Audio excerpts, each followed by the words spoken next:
Some familiar faces, of course, on the Sixers: Tobias Harris, Al Horford, Joel Embiid, Josh Richardson, and Ben Simmons. It's right here, Alla, and you see Al Horford on the floor for the first time. Josh Richardson, what is the first thing that comes to your mind as Ben Simmons goes straight to... But this is an enormous team, and if they can add some toughness on the defensive end as well, opponents better watch out. Now, you are not kidding. Mine is just how huge this Sixers team is, and when you think about that, Alla, in terms of spacing, oh wow, Horford right there who knocks down a three-pointer. No, absolutely, and it's going to take some time. The advantage is, though, having a guy like Al Horford who's not only done it before, but knows how to do it efficiently as they knock that ball around. That take away a little bit of his offense because we need him to step up offensively this year. Great pass.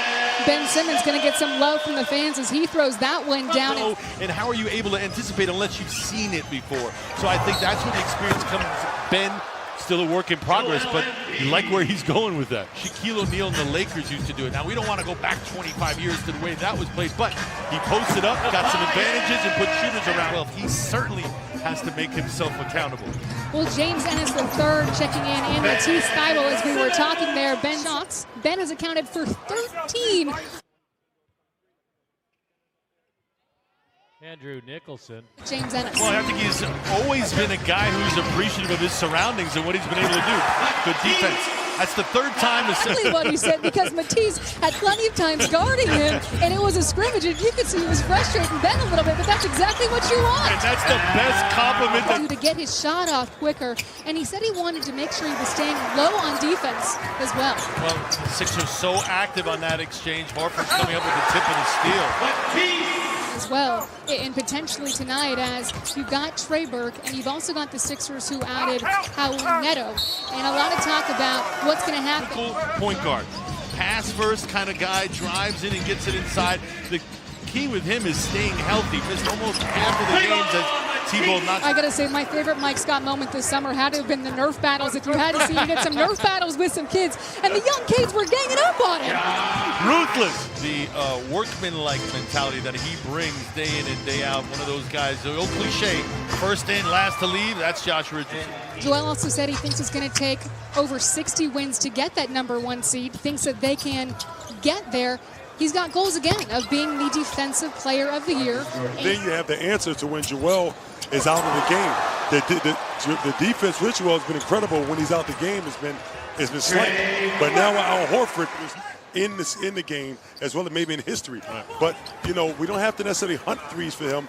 We have a lot of capable guys, and this guy to me is the ultimate compliment to the players that's in his 76ers uniform. And his age, he's played other clubs. He's not a guy that has issues. You can help make up for mistakes. And Ben Simmons checking back in here at the Wells Fargo Center, where the Sixers are playing the Guangzhou Lions in their preseason. That's what he does. Second chance opportunities, crashes the boards, physicality. Okay, Mike Scott, we see you. We see you over there. Sixers getting out and running.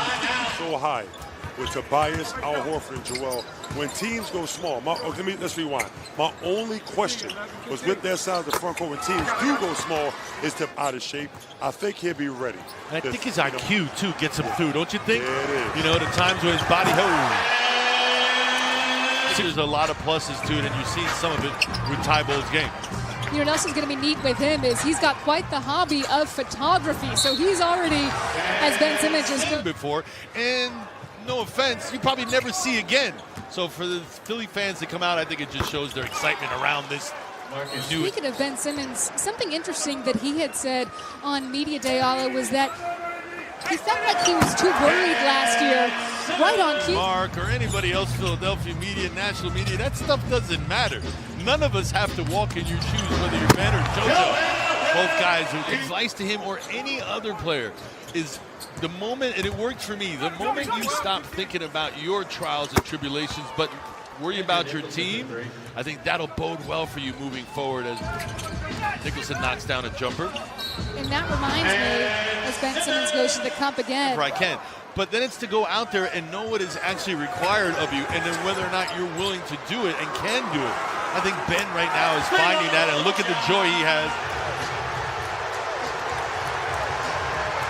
They want him to shoot it. And he does.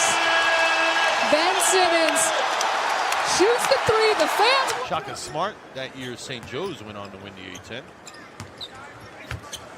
He actually played with 2012, so he knows a couple of the guys that are on the Sixers. I think his problem, like a lot of old school bigs, is that he's a back to the back. Talk about, yeah, there is. Right? He's so important. He is, and talking so much about him being an absolute gym rat, Tobias Harris, working out with him. And abundantly clear where he wants you to be. But getting back to your spacing, I think another thing that Ben really benefits from is we see Nicholson going to work with his much, and that was so much talked about last season that things are going to be different this year, and that should, hello, right on cue. They don't want to ruffle your feathers. I've been around you when you're angry. It's not pretty. Oh. Okay, Josh Richardson. And when we see some of these guys, we can talk about a wing tournament that is going to be going on during training camp.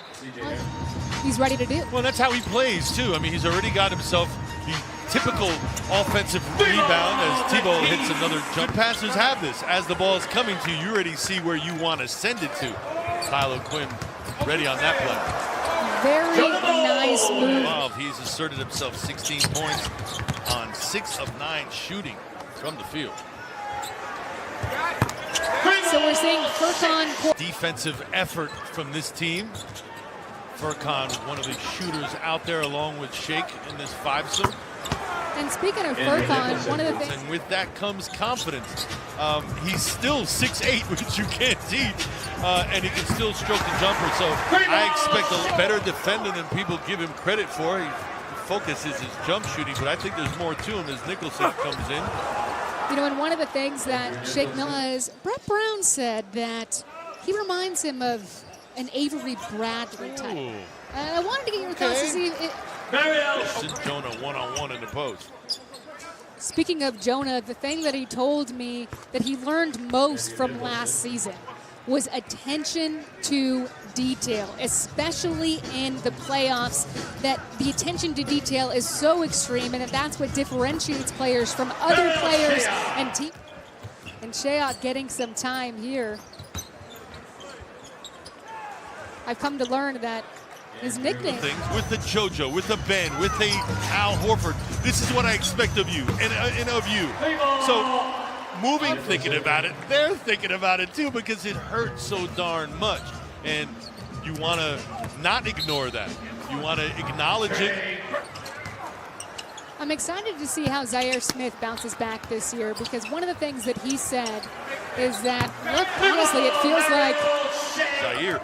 I mean, just looking at him now, I never saw that body all last season, which tells you that it took so much out of him being late. And you mentioned Norvell Pell, and by the way, Brett Brown is with you on that one because that was also what he said, but I'm sure that's what most coaches are going to say. Norvell Pell coming up through, that's going to make things interesting, or other types of calls that I didn't just list. And how to initiate a challenge. The team must call a legal time. He is open to it. You know, it's going to take some working out and figuring out of kinks, and he said that they have kind of have a committee with a nice little alley pass there. Sure, you can understand a theme. Defense and knock down those shots. Well, we talked about it. How are you going to get minutes?